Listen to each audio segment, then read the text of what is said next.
Welcome to my channel.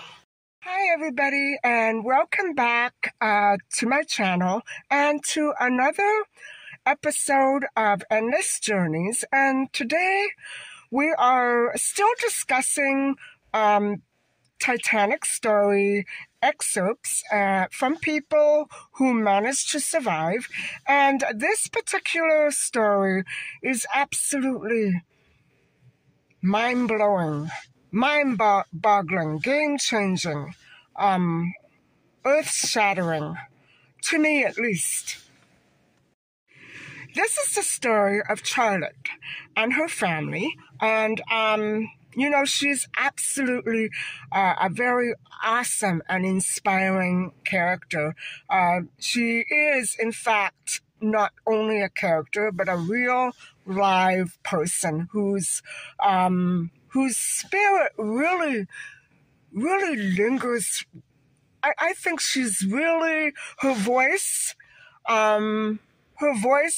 is still very strong. Even though she told her story over a century ago, her voice is still very strong, and her message was one of absolute inspiration and motivation. And actually, the journey itself that she took with her family is also unbelievably incredible, because what was meant to intentionally make her life easier, because she was of a delicate health and she had tuberculosis, it absolutely instead turned out to turn her into a superhuman. She was filled with infinite compulsion and bravery. And so she really is superhuman to me, because not only did she lose a husband, she lost everything. And like Pepita, she refused to part with her husband Harvey on the deck. However, Pepita and Charlotte were worlds apart. And guys, I'm going to call her Lottie, because all of her friends called her Lottie, and I would have wanted to have been her friend.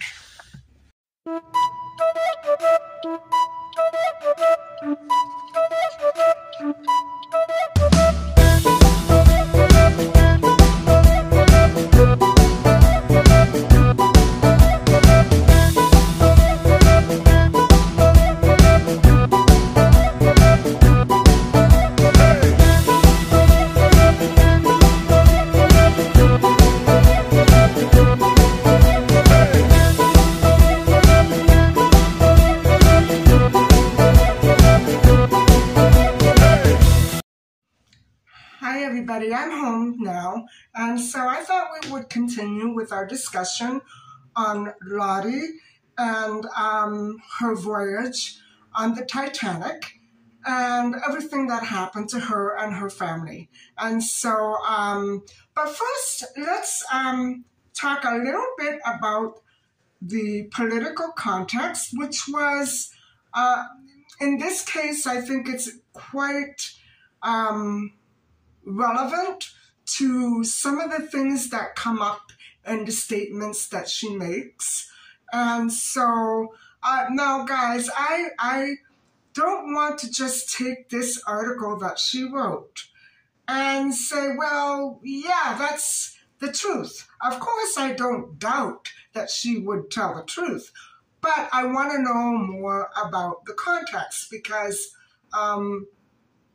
in this case, I believe that everything that she saw going on the Titanic before and during the sinking, to her, I really believe that she thought it could have been some sort of prophecy. Now, just bear with me, and I'm going to go into a little bit of the political context first, and then we'll talk about her origins. And so, as you know, I will call her Lottie instead of Charlotte, or maybe if I forget, I'll call her Charlotte. But, you know, I want to be more on a familiar basis with her and her background. So I think Lottie is a really nice name. And so, okay, political context. So in 1912, guys, what was really popular in Europe was the German ideology that was on the rise. And it, you know, it had a very deeply rooted general anti-Semitism that was common among the middle-class German nationalists. And you know, I'm not saying anything more. I'm being very truthful and objective. I don't want to judge anybody because everybody's experiences are different. No, I just want to talk about the politics. And so, not the people, the politics. So bear with me. And so this was German racist nationalism was another word for racism, and it was a big movement, and it was propagated by various political officials, including one Austrian-German politician by the name of von Schonerer. Okay, never mind the name. You know I'm not getting that one out right. Anyway, he was a great politician, a very popular politician. And so that was the one big movement, but that was only ideology. His movements and his ideas were not put into practice. They were not aggressively carried out in society. But another key influencer was Karl Lueger, and he was the mayor of Vienna between 1897 and 1910. And so they were still all involved in his politics, which did promote the same sort of concepts, anti-Semitism and racism, that the other Austrian-German politician did. And so he put that into practice, guys. He put that into organization. It wasn't just simply a concept or an ideology. This was going on, especially and particularly in Germany, and it was catching on. It was spreading all across Europe. And so Lueger definitely and very emphatically reinforced anti-Jewish stereotypes and cast Jews, along with probably some other ethnic groups, as enemies of German middle and lower classes. And so this is a really different story that it's so different from, for instance, the negative interjections that we saw from Molly Brown's account. And so, guys, after the sinking, after that horrific crisis and disaster, Lottie literally began again from scratch, and without a penny, without a husband, without a home, or without any crops. She had to do it all from bottom up, and all by herself, with some assistance from friends and neighbors, and also donations that her readers would send in. And so that is what kept her going for the first couple of years or so after she got to her destination. And many people didn't continue on to their destinations, but turned back and went homeward, even though they were planning a big move.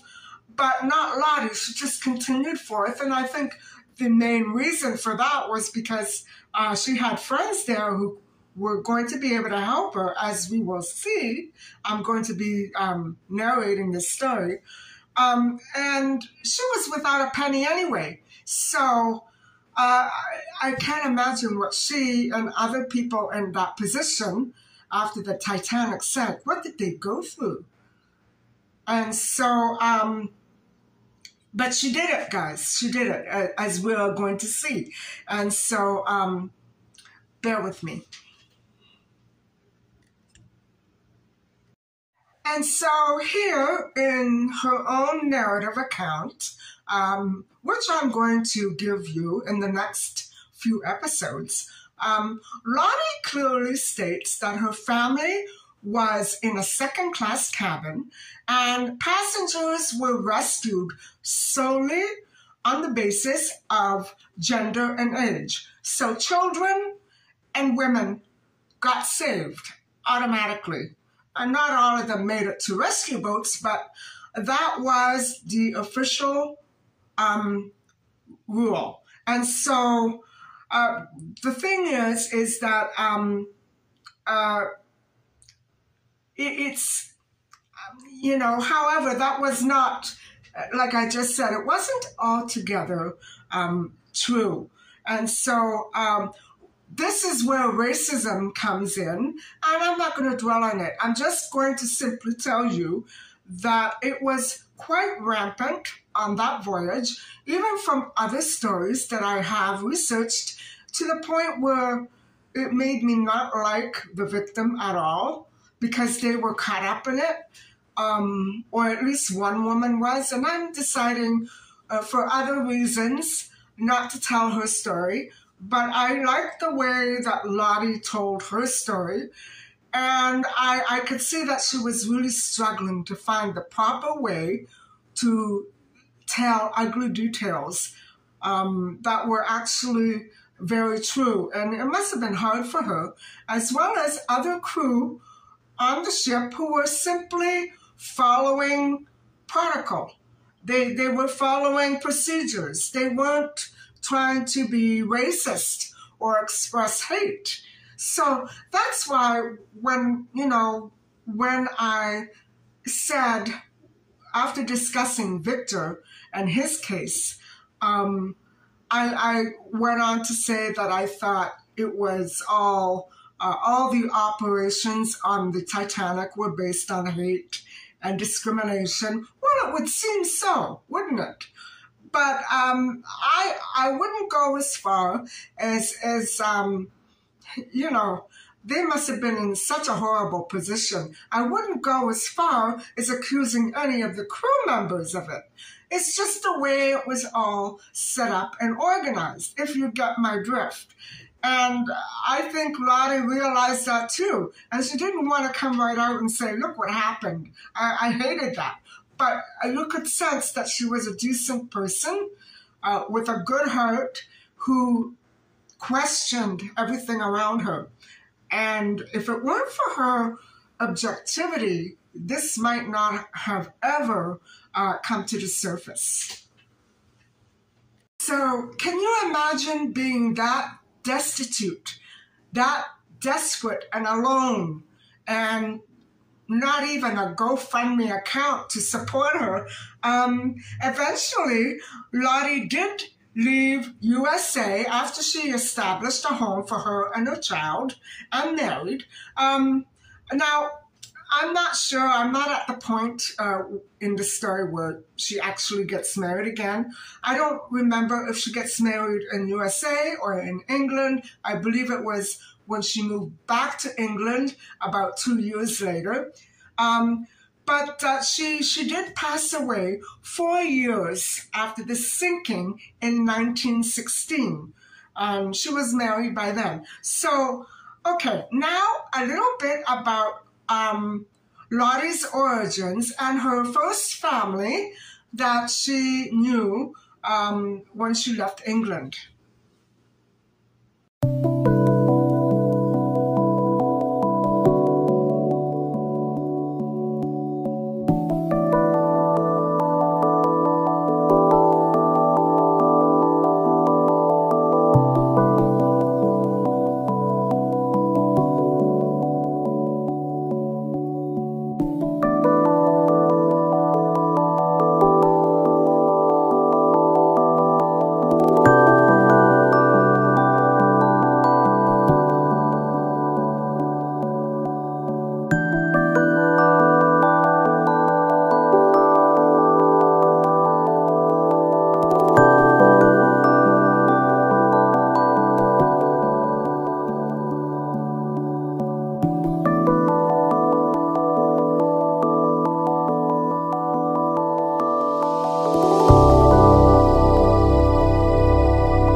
Lottie grew up Lottie Tate.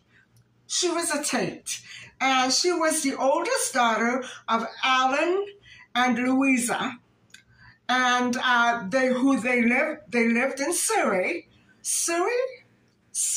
England, and Essex, Surrey, Essex, England, and I believe that they were married in 1880. And so Lottie had 6 siblings: Louise, Nellie, Lily, Gladys, Eva, and yes, 1 brother, Alan.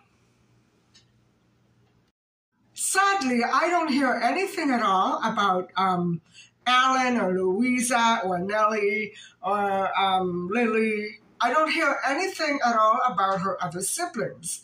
And even after she went back to England. So I'm wondering why, but I don't know. There are no accounts of them anywhere. And so Lottie, the person, officially appears on an 1881 census at an unspecified address in Cobham, and then as a resident of King's Head Alley. So that was in Leatherhead, Surrey. Now, there may have been a split between her and her parents and her other sibling. I don't know, nothing. But she was at an unspecified address. So that makes me wonder if something maybe happened to the family. And so anyway, by the time of the following census in 1891, she had moved to King's Head Alley, which was in Leatherhead. And so I'm sorry if I'm confusing all of these names and towns, but I'm not familiar with them. So anyway, in 1901, Lottie left home, she leaves home, and begins to work as a domestic cook for a Reverend Sidney Sedgwick, who was very active in the Church of England as a clergyman. And so, or a clergyman. That would have been in Fanfield Hill, Leatherhead. So this gentleman who she worked for was very instrumental in the way that Lottie's life folded out from there on. It was through that gentleman, the Reverend Cedric's, it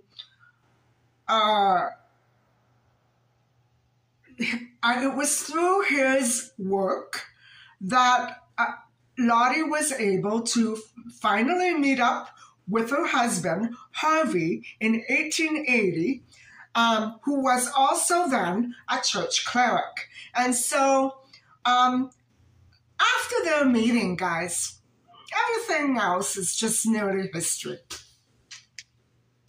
So, as I mentioned before, what is very significant to this particular story that Lottie tells is its biblical elements, its biblical nature.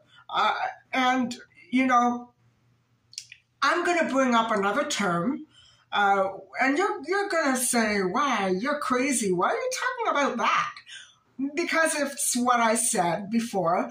I think that Lottie really saw the sinking as a prophecy. As she saw those who survived and those who didn't as some sort of sign from maybe God or heaven that this was meant to be and it can't be changed.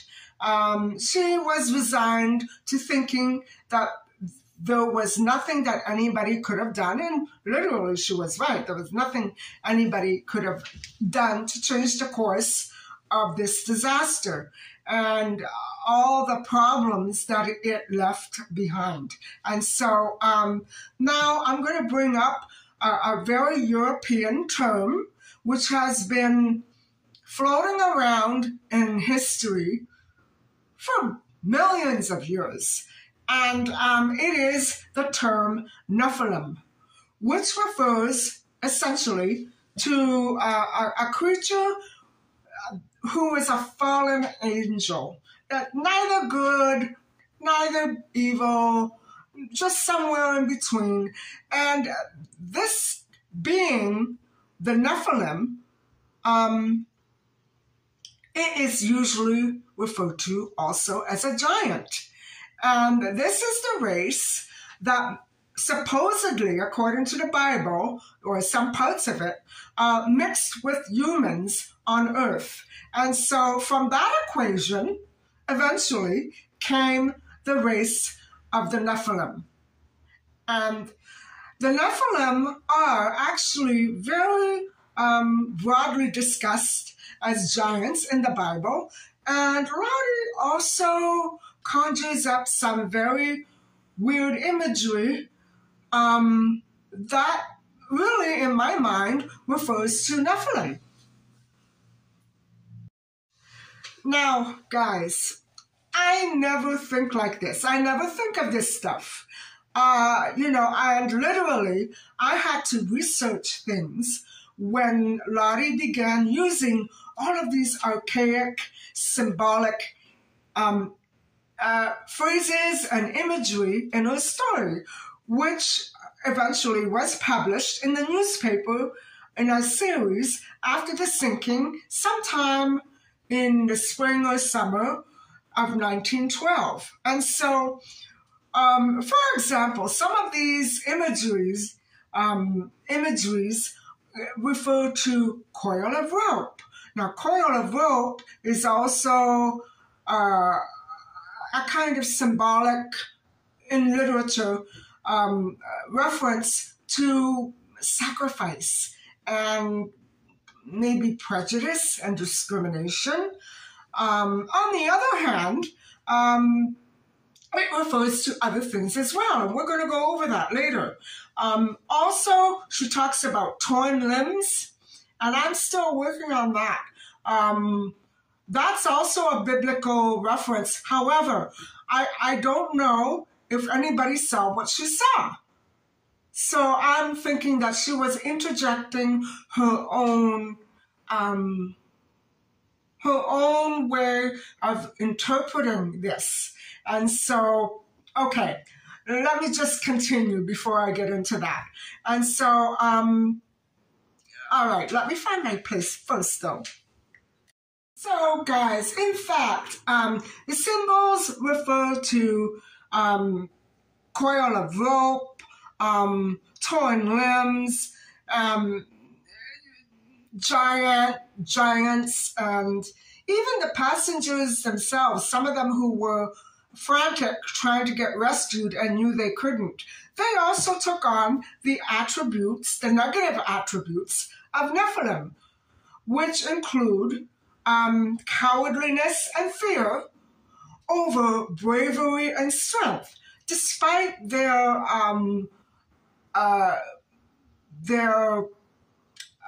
legacy of great physical might. So in the face of disaster and panic, a Nephilim will cast aside his physical strength and become a coward. And I know that it's only natural to think like that, and feel like that, but in terms of humankind, Lottie didn't see cowardice as a very helpful, useful, or honorable attribute at all. And so the Hebrew term Nephilim is often translated as giants and means fallen ones, fallen angels.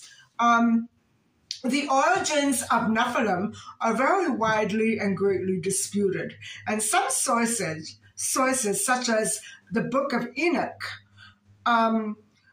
view them as the offspring of fallen angels rather than the fallen angels themselves after they mix with the human race. So it's kind of controversial what exactly is what with their origins. So other sources view Nephilim as merely the offspring of descendants of Cain and Seth. And one scholar, Greenfield, believes that nephilimlore is based on negative aspects of the Sumerian tradition in mythology. So, complicated enough, it's further more complicated. The nature of the Nephilim being is further complicated by the ambiguity in whether or not they are actually sons of God or sons of man. Men of old, men of might, men of renown. So are they human or are they divine? We don't know. We can't decide. We can't stop arguing about it, and we don't even know if they're actually real. And so Ezekiel contains a phrase of a disputed meaning. And so with traditional vowels that are added to a medieval text, it is Gibborim Nephilim, fallen warriors, or fallen Gibborim, although scholars read it as Gibborim Nephilim, Nephilim warriors, or warriors Nephilim. It doesn't really matter what they're called. We have to really first figure out what exactly they mean. You know what I'm saying? So, guys, this was a part of the Bible I did not ever really study.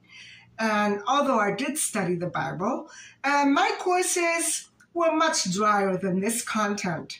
I did, however, write an essay in my junior year on the Babylonian Genesis, the Sumerian mythology I was talking about just a few seconds ago, entitled The Gilgamesh Epic. And I remember a passage about the warring giants, the warring kings, royalty.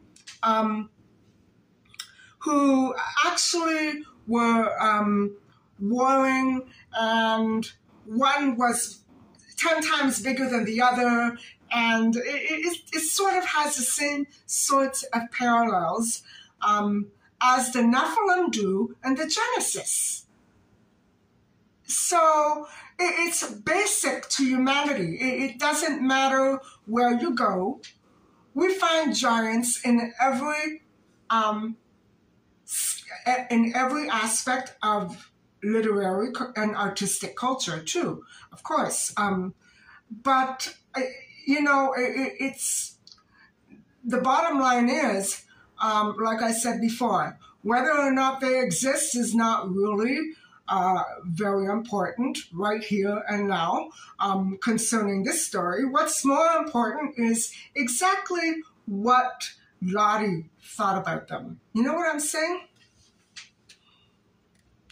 So, in English culture and history, of course, they also exist.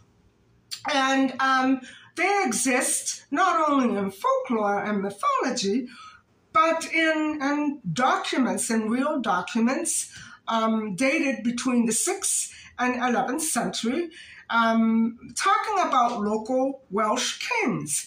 And they were talking about certain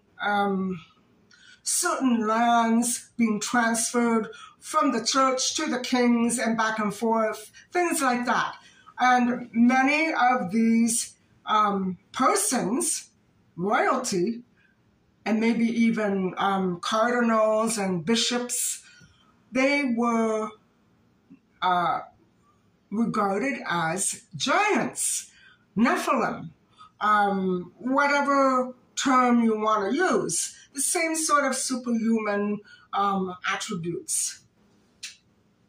What happened to the Nephilim in mythology or in history?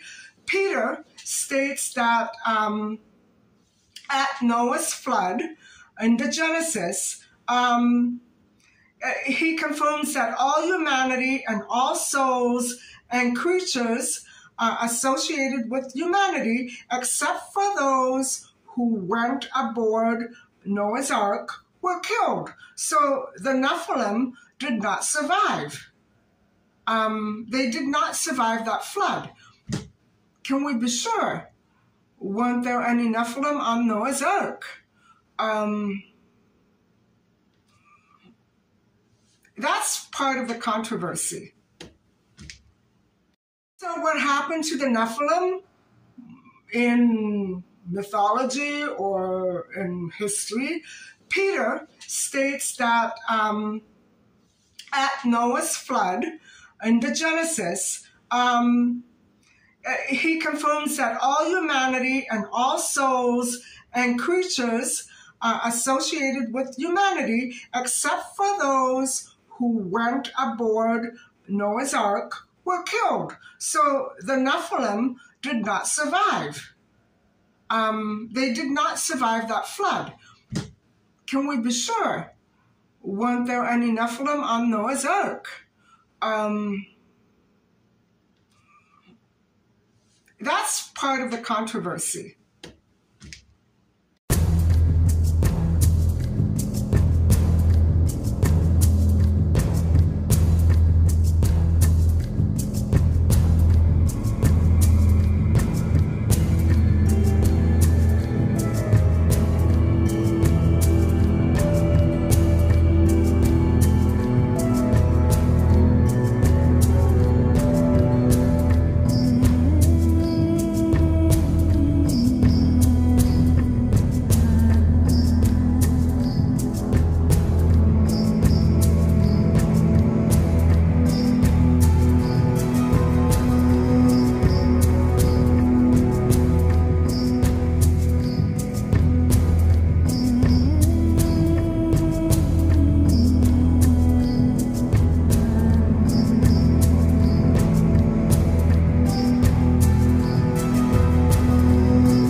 regardless of whether or not such creatures do exist, it is apparent, at least to me it is, that this was how Lottie perceived her world and her daily life and the things that occurred in it. She was very religious. And so, yeah. Getting back to that particular part in the Gilgamesh epic that I analyzed in university, the passage that I refer to is where Gilgamesh and Enkidu were described as incredibly tall, and that Gilgamesh towered up to the battlements over the wall, but enkidu was twice as tall, and twice as tall as normal men. So that account really does have parallels with both Hebrew and Christian traditions in the Bibles. So Nephilim really does figure very, very highly in the Noah story.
Because of Lottie's English ancestry, in Wales and England, Nephilim is equated with the creature or being, the Eliud or Eliud. And so it is not, as I said before, it is not merely only in the Bible or in mythology, but also in these historical documents regarding property transfers. And so, yeah, it's incredible. And so, as I was saying, Lottie was very super religious. And because of her delicate health and her failing health, I think that her perception of the world was even more intensified and actually heightened spiritually. So that rescue ordeal on the Titanic must have really, really done her in.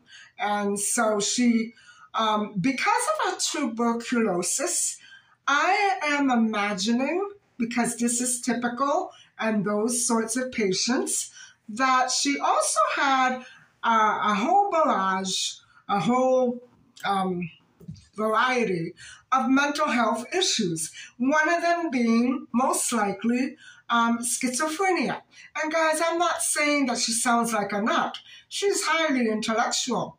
What I'm saying is that some of the things that she describes, you can see that maybe she's sort of battling with how to describe it, because people with that disorder, schizophrenia, which is very common around among TB patients, I'm not saying that she definitely had it. I'm saying that this, for me, is quite, I'm open to this because it sounds like that is what was going on at times in her narrative.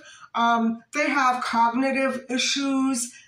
Some patients hallucinate.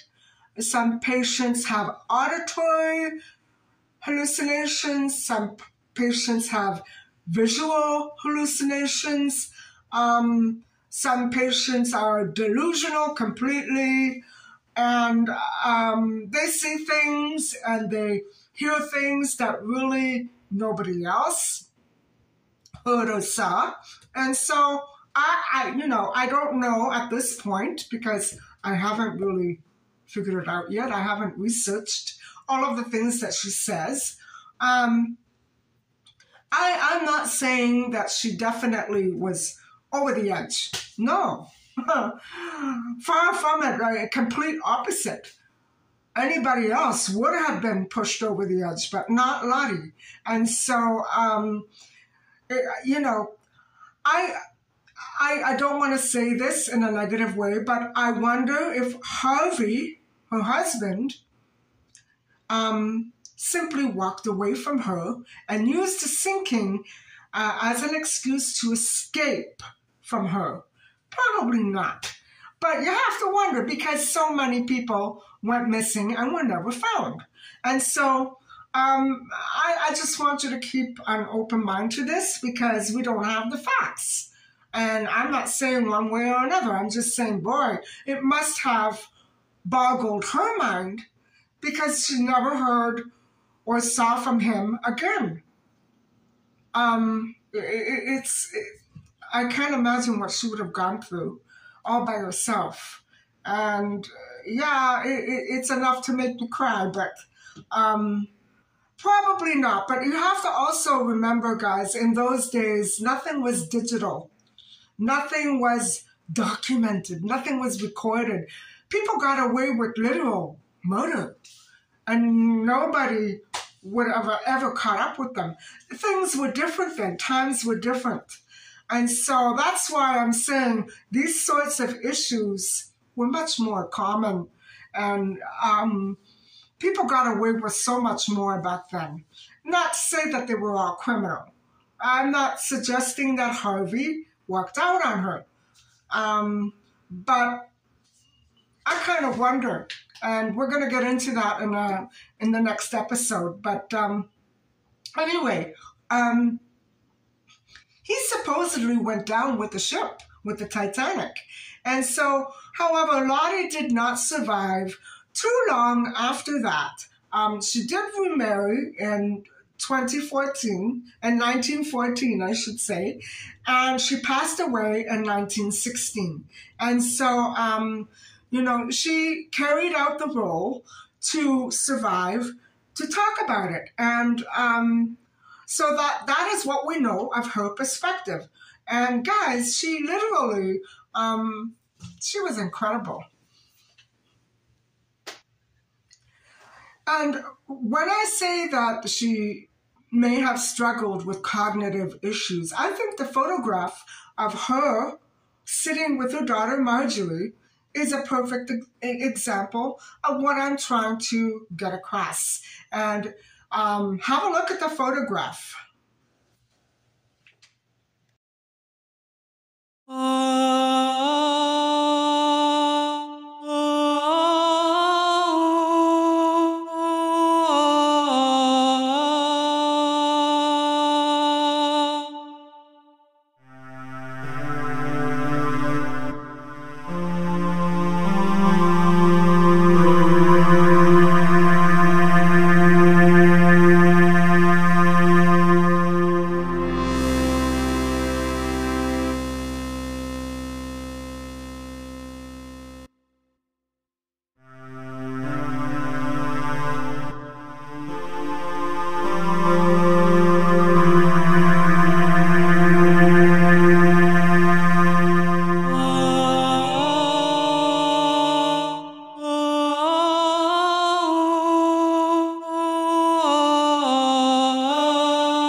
been through torture.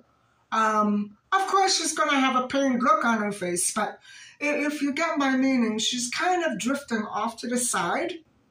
I don't know what was going on in front of the camera. She could have had a very valid reason for looking a little bit off to the side, looking a little dazed. Instead, her daughter Marjorie is looking clear right into the camera. So that's kind of what I'm talking about. So, Lottie literally communicated something that went well beyond the scope of a sinking. And I don't want to trivialize the sinking of the Titanic, but compared to what she went through afterwards in the aftermath, it just boggles my mind. And, going through this story it's got me so much on edge. I've kind of left certain parts so that I won't get so upset and tense and caught up in it, but it's kind of hard for me to narrate it, trying to imagine what happened. But anyway, that is all that I have for you today. That's just the introduction, and where she came from, how she met Harvey. And so stay tuned for a multi-part story that is narrated in Lottie's own words, in my voice. And I'm going to find as many images as I possibly can to help demonstrate the passages and make them a little more interesting. Instead of, having all that music playing, I'll be talking about the story. And I hope that you enjoy this content. It may not be very interesting in certain parts, but I find this woman to be such a fascinating person. And I cannot imagine what she had to endure after the Titanic sank. And so thank you so much for listening and watching. And guys, if you do want to keep updated on these endless journey stories, as well as my other series, like Missing Kids, please subscribe, because it's easier to keep updated. And I like people to be on the same wavelength as I am. I want them to know exactly what I'm talking about. And so sometimes when I refer to something in one of my vlogs, I'll refer back to another vlog. And it's always more interesting if we know exactly what I'm talking about. But hey, we can't all be perfect, can we? Anyway, take care, and I'll see you soon. Bye-bye.